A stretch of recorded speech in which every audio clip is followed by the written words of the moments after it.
Hello good evening student. तो स्वागत है आपका अपने यूट्यूब चैनल देव मैथमेटिक्स क्लासेस में। देखो, कल हमने बात की थी सेट्स पे बात की थी। उस सेट्स में कुछ और चीज़ों पे बात हो गई थी, कुछ और डेफिनेशंस पे बात हो गई थी, जैसे कि सेट्स को हम कितने टाइप से डिफाइन कर सकते हैं उसके बारे में बात हुई थी। सेट हमारा जो क्या है कि सेट, अगर हमने सेट की डेफिनेशन दी थी कि a well defined collection of all objects is set to be set. यानी कि कहने का मतलब ये था कि कुछ ना कुछ ऑब्जेक्ट्स होंगे ही होंगे हमारे पास, तो वो क्या कहला रहा था, हमारा सेट कहला रहा था। ऐसा हो सकता है कि ऑब्जेक्ट ना हो तो वो क्या कहला रहा था, वो भी हमारा सेट ही था, बट उसका नाम दिया गया था नल सेट दिया गया था। फिर उसी में फाइनाइट सेट, इनफाइनाइट सेट, वो क्या होते हैं, जिसमें क्या था हमारे पास number of element countable, count किए जा सकते थे, वो था हमारा फाइनाइट। जिसमें काउंट नहीं किए जा सकते थे वो क्या था, हमारा इनफाइनाइट सेट था। ठीक है, ऐसे ही फिर कार्डिनलिटी पे बात की थी, नंबर ऑफ एलिमेंट पे बात की थी, तो वगैरह वगैरह इन सारी चीजों पे हमने बात कर ली थी। आज जो हम बात करेंगे सेट से रिलेटेड ही बात है। तो सेट्स के बाद आता है हमारे पास सबसेट। सबसेट्स होता क्या है, सबसेट ये है हमारे पास कि जो हमारे पास सेट है उस सेट से हम कुछ एलिमेंट छोड़ करके क्या सेट बना सकते हैं।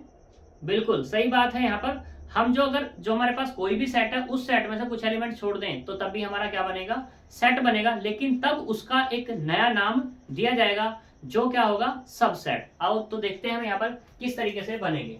तो यहाँ पर क्या है, सबसेट्स। सबसेट्स हमारे पास हमें बनाने हैं, तो हमने एक जनरल लिया S बराबर ABC, एक सेट ले लिया। तो अब मुझसे इसमें से कुछ एलिमेंट छोड़ने हैं, तो पहले मैंने क्या करा, तीनों के तीनों एलिमेंट ही भी छोड़ दिए। तो यहाँ पर क्या बना, कोई भी एलिमेंट नहीं आएगा। जब कोई एलिमेंट नहीं आएगा तो वो क्या होगा तुम्हारा, ये होगा तुम्हारा नल सेट हो जाएगा। ठीक है, जब ये नल सेट होगा तो इसको मैंने नाम दे दिया S1। अब क्या करा, दो एलिमेंट छोड़ दिए B और C, एक मिला मुझे A, इसको मैंने S2 नाम दे दिया। ऐसे ही A और C छोड़ दिए, फिर हमने क्या किया, A और B छोड़ दिए। तो ऐसे डिफरेंट डिफरेंट टाइप से हमने क्या कर दिए, ये सेट में से एलिमेंट छोड़ते चले गए, तो इनका एक नया नाम बनता चला गया। ऐसे ही यहाँ पे S5 हो गया, अब की बार दो एलिमेंट ले लिए। S6 हो गया, इसमें भी दो एलिमेंट ले लिए, B छोड़ दिया। अब की बार S7 ले लिया, B और C हो गया, तो A छोड़ दिया।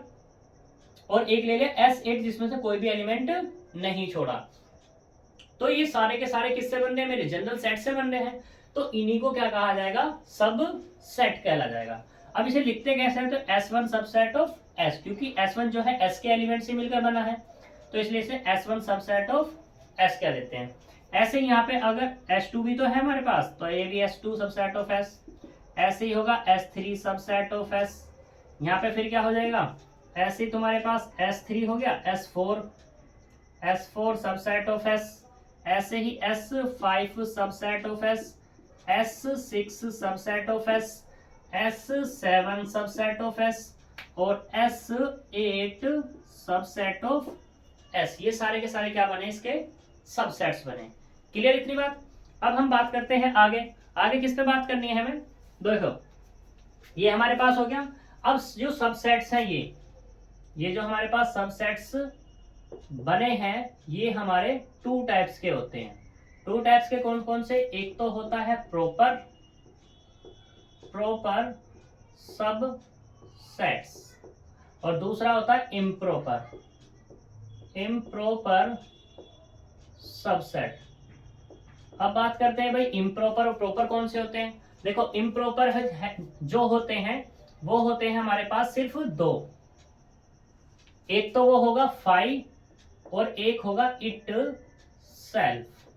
ये हमारे दो होते हैं, कौन से, इम्प्रॉपर। जो अदर हैं, अदर क्या होंगे तुम्हारे पास, प्रॉपर सबसेट हो जाएंगे। जैसे कि एग्जांपल की बात करूं, यही मेरे पास एग्जांपल है।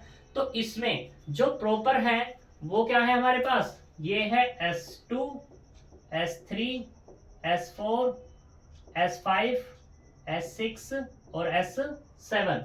लेकिन इम्प्रॉपर की बात करूं तो S1 और S8 है। S1 कितना है हमारे पास, 5 है, और S8 कितना है, ABC, पूरा का पूरा खुद का खुद सेट है। ठीक है, और S2, S3, S4 में तुम जानते हो कौन कौन से एलिमेंट यहाँ पर आ रहे हैं। तो ये क्या हो गए तुम्हारे प्रॉपर और इम्प्रॉपर सबसेट हो गए। क्लियर इतनी बात।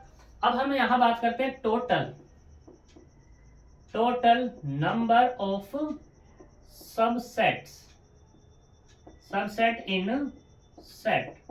तो वो जो निकलते हैं वो होता है 2 की power cardinality of A. Cardinality of के क्या बताया था मैंने, total number of element in set में।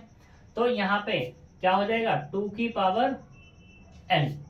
ठीक, जैसे मैंने यही एग्जांपल लिया है, इसी एग्जांपल में क्या है कि s बराबर कितना है, a b और c है मेरे पास। तो यहाँ अगर इसकी कार्डिनलिटी की बात करूं तो वो कितनी है 3, यानी कि n बराबर कितना आ गया 3। तो इसमें टोटल नंबर ऑफ सबसेट वो कितना जाएंगे 2 की पावर 3 बराबर 8 आने चाहिए। तो देखो यहाँ पर 8 ही हमारे आ रहे हैं, कोई दिक्कत यहाँ तक नहीं। फिर एक यहाँ पर नोट पॉइंट है। नोट पॉइंट क्या है कि ये तो हमारे पास था नॉन एम्प्टी सेट। अगर मान लो एम्प्टी है उसके भी हमारे क्या बन जाएंगे, सबसेट बन जाएंगे। जैसे कि मैंने एक ए लिया सेट ये, तो ये क्या है तुम्हारे पास एम्प्टी है, ये तो 5 है ही, ठीक है। तो इसका एक सबसेट क्या होगा, वो खुद होगा, ठीक। 5 वाला तो आने ही आना है। और दूसरा क्या हो जाएगा I2, ये भी खुद हो जाएगा। वो चीज अलग है कि यहाँ पे A1 बराबर किसके हो रहा है, A2 के, यानी कि वो खुद ही आ रहा है। तो इसमें इम्प्रॉपर क्या होगा तुम्हारा, इसमें इम्प्रॉपर जो मिलेगा इम्प्रॉपर वो कितना मिलेगा 1 मिलेगा। क्या इसमें प्रॉपर मिलेगा, प्रॉपर कोई नहीं होगा इसमें। क्लियर इतनी बात, ठीक। नेक्स्ट चलते हैं। नेक्स्ट में क्या है यहाँ पर, अब है पावर सेट के बारे में। ये है पावर सेट्स ऑफ सेट। कोई भी सेट है उस सेट का पावर सेट हमें तैयार करना है। उससे पहले हम बात करते हैं कि कोई भी हमारे पास सेट है, उस सेट के क्या हो गए सबसेट मिलने वाले, वो मैंने यहाँ दिखा दिया है। चलो ज्यादा बात नहीं करते, नहीं तो बहुत लंबा खींच जाएगा। ये पावर सेट क्या है, पावर सेट है हमारे पास collection of all subset of non empty मैंने लिख दिया वैसे नॉन एम्प्टी, लेकिन एम्प्टी से भी काम चल जाएगा, एम्प्टी भी आ सकता है। नॉन एम्प्टी हटाई दो, ये हटाई दो। चलो, collection of all subset of set A are said to be, या is said to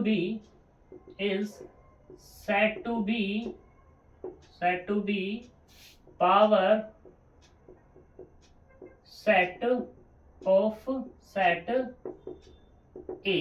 इसको जो डिनोट किया जाता है, it is denoted by P of A से इसको जनरली डिनोट किया जाता है। अब ये होता क्या है, किस तरीके से है, एग्जाम्पल से समझते हैं।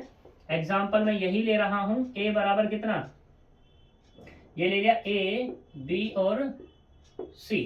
मुझे इसका पावर सेट चाहिए, पावर सेट ऑफ A।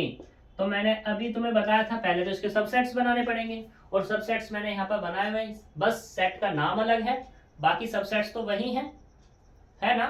तो इसलिए चलो हम नाम चेंज ही कर देते हैं, यहाँ पे S ही कर देते हैं, P ऑफ S, ठीक है। तो यहाँ पे फिर भी तुम्हें सेट S ही करना पड़ेगा, ठीक है ना, ये तुम्हें S ही करना पड़ेगा, और ये वाला भी S ही करना पड़ेगा। कोई दिक्कत यहाँ तक। तो PS, अब डेफिनेशन है कि ऑल सबसेट्स, क्या लेने हैं मुझे, ऑल, सारे के सारे सबसेट्स लेने हैं। तो क्या आएगा यहाँ पे, S1 भी आएगा, S2 भी आएगा, S3 भी आएगा, S4 भी आएगा, S5 भी होगा, S6 भी होगा, S7 भी होगा, और S8 भी होगा। ये कलेक्शन हमारा तैयार हुआ। तो ये क्या बन गया हमारा पावर सेट। पावर सेट, अब इसको जनरली जो तुम्हारे पास डिफाइन है S1, वो क्या है, वो भी डिफाइन कर सकते हैं 5। ये कितना है A, ये वाला कितना है B, ये वाला C, ये वाला A B, दूसरा क्या है तुम्हारे पास A C है, नेक्स्ट है तुम्हारे पास B C, और ये क्या है हमारे पास A B C। तो ये हमारे पास क्या बन गया पावर सेट। यहां तक कोई दिक्कत।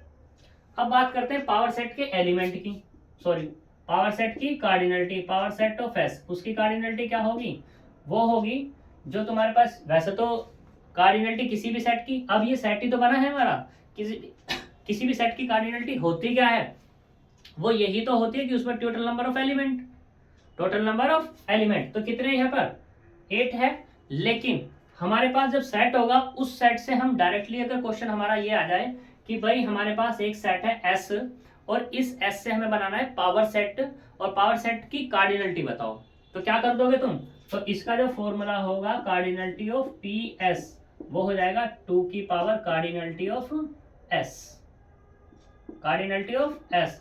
तो इसमें कार्डिनलिटी कितनी थी 3, यानी कितना आएगा 2 की पावर 3 8।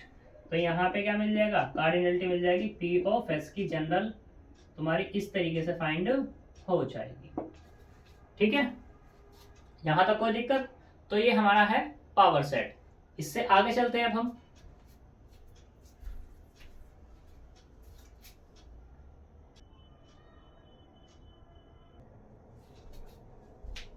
देखो अब आता है comparable set. Comparable set, comparable set क्या है कि कोई भी दो सेट लो तुम, let A and B are two non empty, यहां पे नॉन एम्प्टी लगाना जरूरी है, non empty set if A subset of B या B subset of A, then A and B are comparable set, comparable set। तो उस case में क्या है, A और B कंपेरेबल है, अदरवाइज पे कंपेरेबल नहीं है, यानी कि ना तो A सबसेट हो B का और ना ही क्या हो B सबसेट हो A का, तो उस केस में कंपेरेबल नहीं रहेंगे। एग्जाम्पल की बात करते हैं। एग्जाम्पल देखो, यहाँ पर मैंने एक सेट ले लिया ए बराबर ले लिया 1 2 और ये 3, तो मैंने क्या लिया, इससे एक सबसेट तैयार किया, एक मैंने दूसरा ले लिया 1 2 3 और 4, दोनों के दोनों नॉन एम्प्टी हैं। तो देख सकते हो यहाँ पे ए सबसेट है किसका, बी का, बेशक बी सबसेट ना हो किसका, ए का, बट एक कंडीशन तो मुझे मिल गई ना। जब मुझे एक कंडीशन मिल गई तो मैं कह दूंगा ए कंपेरेबल टू बी। क्लियर इतनी बात। दूसरा, अब हम चलते हैं आगे। कंपेरेबल हो गया, अब उसके बाद बात करते हैं ऑपरेशन ऑन सेट्स पे। ऑपरेशन ऑन सेट्स, इसी में एक एग्जांपल और ले लेता हूं मैं कि मान लो तुम्हारे पास a बराबर है कितना 1 और ये 2 है, और b बराबर क्या ले लिया तुमने 3 और 4 ले लिया। तो क्या देखो यहाँ पर, क्या a सबसेट है b का या b सबसेट है a का, दोनों में से कोई भी नहीं है। तो इसका मतलब क्या हुआ, a is not comparable to b। Clear, तो ये नॉट कंपेरेबल हो जाएगा। अब चलते हैं यहाँ पे operation on sets. Operation on sets में पहले बात करते हैं union of sets. Union of sets क्या है, हम यहाँ पे देखो लेट कर लेते हैं कोई भी एलिमेंट a 1 2 3 4, ये मैंने ले लिया। ऐसे हम यहाँ पे ले लेते हैं b, तो b क्या ले लेते हैं 5 6 7 और ये 8। हमें निकालना a यूनियन b, तो a यूनियन b क्या होगा हमारे पास 1 2 3 4, यूनियन ऑफ 5 6 7 और ये 8। कोई दिक्कत। तो यहाँ पे जब इनका यूनियन लिया जाएगा तो इसके एलिमेंट और इसके एलिमेंट कंबाइन कर दिए जाएंगे। कंबाइन से मतलब 1 2 3 4 5 6 7 8, यानी कि इसके एलिमेंट और इसके एलिमेंट एक साथ इकट्ठा करके लिख दिए जाएंगे। तो ये क्या कहलाएगा तुम्हारा यूनियन। अब दूसरा एक एग्जांपल ऐसा भी ले सकते हो, a बराबर मैं लेता हूँ a b c और d। दूसरा मैंने क्या लिया b लिया, तो यहाँ पे क्या ले लिया, ए सी ई और एफ ले लिया। तो मुझे क्या लेना है, ए यूनियन बी लेना है। ए यूनियन बी क्या, ए बी सी और डी, यूनियन ऑफ कितना, ए सी ई और एफ, कंबाइन करो। जब कंबाइन करेंगे तो कितना, ए बी सी और ये डी तो एज इट इज, ऐसे ही वाले ए सी ई और एफ हो जाएंगे। अब देखो यहाँ पे ए और ए 2 बार आ रहा है, ऐसे ही सी और सी 2 बार आ रहा है। अब सेट की प्रॉपर्टी है कि कोई भी एलिमेंट दो बार नहीं लिखा जाता। जब नहीं लिखा जाएगा तो क्या होगा, A B C D E और एफ, तो ये क्या मिल जाएगा तुम्हें, ए यूनियन बी फाइंड हो जाएगा। यहां तक कोई प्रॉब्लम? ठीक है, आगे चलते हैं। देखो अब बात करते हैं intersection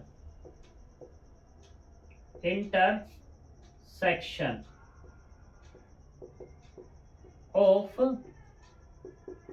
sets. Intersection of set क्या है कि कोई भी 2 सेट है, उन 2 सेट में एलिमेंट कॉमन निकालना।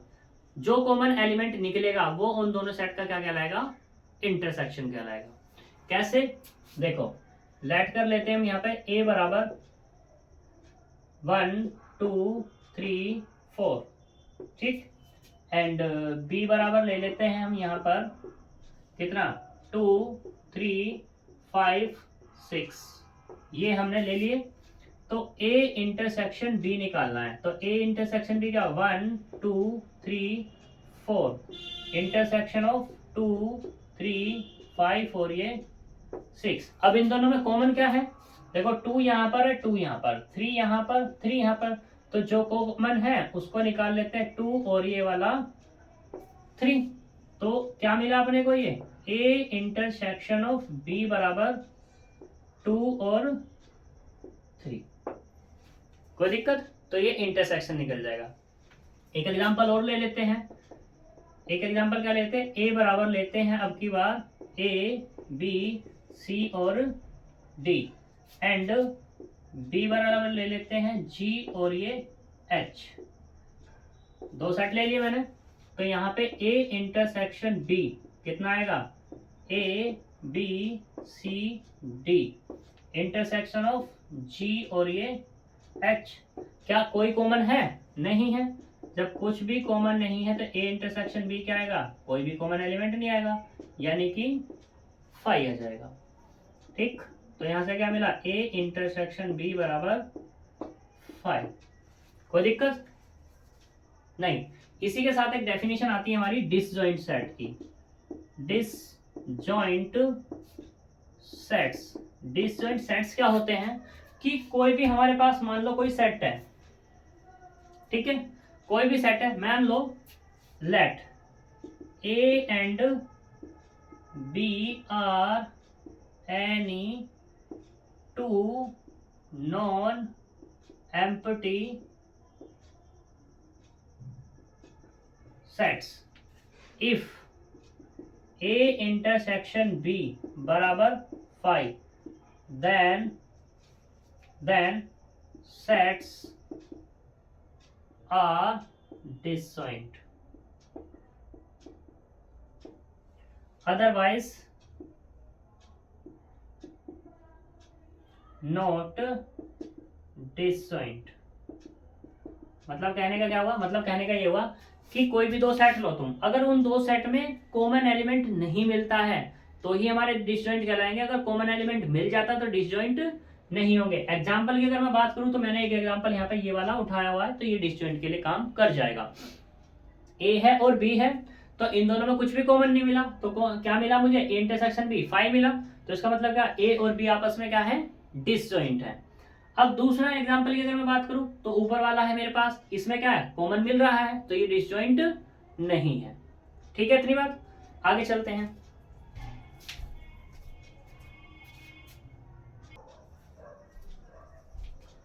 देखो डिफरेंस ऑफ ए सेट पे बात करते हैं। डिफरेंस ऑफ ए सेट है क्या, उसके बारे में।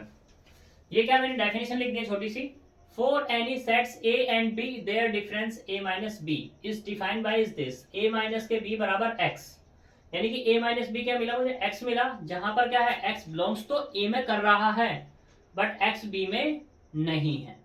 इसको हम ऐसे भी लिख सकते हैं x belongs to a minus B, x मतलब क्या हुआ कि x a में है बट a b में नहीं है। अब इसे एग्जांपल से समझो, ये कहना क्या चाह रहा है, कहना ये चाह रहा है कि मान लो तुम्हारे पास एक सेट है 1 2 3 4 5 6 7 एंड एक है तुम्हारे पास बी, वो तुमने ले लिया कितना 2 5 7 9 11, ठीक। तो यहां पे क्या हो जाएगा तुम्हारे पास a माइनस बी तुमने निकाला, a माइनस बी जब तुमने निकाला 1 2 3 4 5 6 7 माइनस 2 5 7 9 और ये 11। तो यहाँ पे क्या है, जो एलिमेंट इसमें है और जो एलिमेंट इसमें है वो तो खत्म हो जाएंगे आपस में, यानी कि 2 यहाँ पर है 2 यहाँ पर है, ठीक। ऐसे 5 यहाँ पर है 5 यहाँ पर है, 7 यहाँ है 7 यहाँ है, 9 यहाँ है बट 9 है नहीं, 11 यहाँ बट यहाँ भी 11 नहीं है। अब इसके पास बचा कौन कौन है, एक तो बचा 1, एक बचा 3, एक बचा 4 और एक बचा 6। तो ये क्या आ जाएगा, इसका डिफरेंस आ जाएगा। अब डिफरेंस क्या आया कि a माइनस बी। अब देख सकते हो 1 बिलोंग्स कर रहा है, अगर मैं इस कंडीशन को ही होल्ड करके दिखाऊं तो 1 बिलोंग्स कर रहा है किसमें, a माइनस बी में। तो इसका मतलब क्या है कि 1 a में तो है, 1 a में है बट b में नहीं है, ये कंडीशन तो है।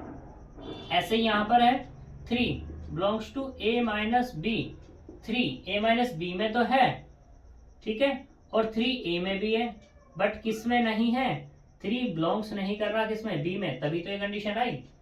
थोड़ा सीधे सीधे सिंपल सिंपल ये भी समझ सकते हैं कि a माइनस बी करना है, इसमें जो एलिमेंट हैं वो इसमें से माइनस हो जाएंगे, ठीक है, और जो बचेंगे वो क्या बचे हुए हैं 1 3 4 और 6 बचे हुए हैं, वो एज इट इज आएंगे। अब तुम कहोगे कि अभी तो यहाँ पे मेरा 9 भी बचा हुआ है और 11 भी बचा हुआ है, तो ये भी आना चाहिए।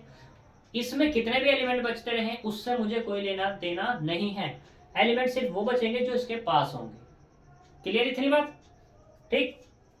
दूसरा एग्जांपल और भी ले सकते हो तुम, यहाँ पर इसी को ही तुम ऐसे भी कह सकते हो, तुम यहाँ पर b माइनस ए भी निकाल सकते हो, b माइनस ए। तो b क्या है हमारे पास 2 है 5 है 7 है 9 है 11 है, माइनस कितना 1 2 3 4 5 6 और ये 7। तो निकालो कितना निकलेगा b माइनस ए। अब देखो 2 यहाँ पर है, 2 यहाँ पर क्या खत्म, 3 यहाँ है बढ़िया नहीं है, 5 है 5 भी खत्म और ये 7 भी खत्म। तो सिर्फ क्या बचा यहाँ पर 9 और 11 ही तो बचा। यहाँ पे कौन बचा हुआ है, 1 भी बचा हुआ है, 3 बचा हुआ है, 4 बचा हुआ है, 6 बचा हुआ, बट मुझे इनसे कोई लेना देना नहीं है। तो यहाँ पे क्या मिला b माइनस ए बराबर दिस। तो ये क्या हो जाएगा तुम्हारा डिफरेंस हो जाएगा, ठीक है।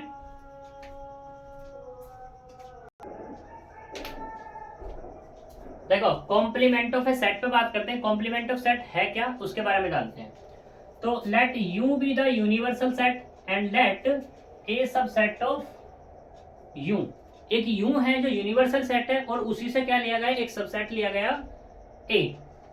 Then the complement of A denoted by, जो A का कॉम्प्लीमेंट होगा उसको या तो हम A डैश से डिनोट करेंगे या लिखेंगे U माइनस A, और उसको डिफाइन जो करेंगे वो ये होगा A dash is equal to x belongs to u such that x does not belongs to a। a में तो नहीं है बट a डैश में वो belongs कर रहा है और x belongs to u भी है यहाँ पर, ठीक है सही।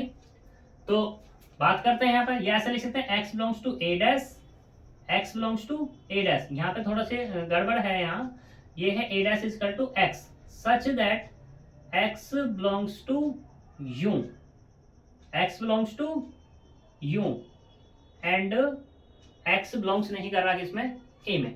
एग्जाम्पल पे बात करते हैं, एग्जाम्पल कैसे देखो, मैं यहाँ पे लेट कर लेता हूं कि a बराबर, a की जगह हटाओ यहाँ पे लिखते हैं u, क्योंकि यूं लिया हुआ है, तो 1 2 3 4 5 डॉट डॉट, या ऐसे क्या देता हूँ, चलो 6 7 8 9 और 10। यूनिवर्सल कुछ भी हो सकता है। अब मुझे जो ए लेना है वो ए इसी के अंदर से लेना होगा, क्योंकि सबसेट की इसने कंडीशन कह दी है। तो 1 2 3 4 और ये 5 मैंने ले लिया। तो मुझे क्या निकालना है, यहाँ पे ए डैश निकालना है। तो ए डैश जो होगा हमारे पास, उसको क्या लिखा, यू माइनस ए, यानी कि यू माइनस ए। तो यू क्या है, 1 2 3 4 5 6 7 8 9 और ये 10। ये है हमारे पास। ए क्या है मेरे पास, 1 2 3 4 और 5। तो ये सारे के सारे एलिमेंट हट जाएंगे यहाँ से। तो क्या मिलेगा, 6 7 8 9 और ये 10। तो क्या मिला यहाँ से मुझे, ए डैश बराबर दिस। कोई दिक्कत? ऐसे कोई और भी एग्जांपल ले सकते हो, इसी में से लेना होगा मुझे। देख सकते हो तुम यहाँ पे ए सबसेट ऑफ यू का। अब मैं बी बराबर ले लूं, तो बी बराबर क्या ले सकते हैं, 6 7 8 9 और ये 10। तो मुझे अगर बी का कॉम्प्लीमेंट निकालना है तो क्या होगा, 1 2 3 4 5 6 7 8 9 10। ये आया, ठीक। और अब बी के एलिमेंट होंगे 6 7 8 9 और ये 10। कोई दिक्कत? तो यहां से क्या मिलेगा मुझे, ये सारे के सारे एलिमेंट हट जाएंगे। तो क्या मिलेगा, 1 2 3 4 और ये 5। तो क्या मिला यहाँ से, बी का कॉम्प्लीमेंट मिल गया। यहां तक कोई दिक्कत? ये तुम्हारे कॉम्प्लीमेंट्स हैं, सही। अब इसके आते हैं algebra of A set theory. Algebra of A set theory पे हम कल ही बात कर लेंगे, ठीक है। तो मिलते हैं कल नेक्स्ट वीडियो में, तब तक के लिए बाय बाय।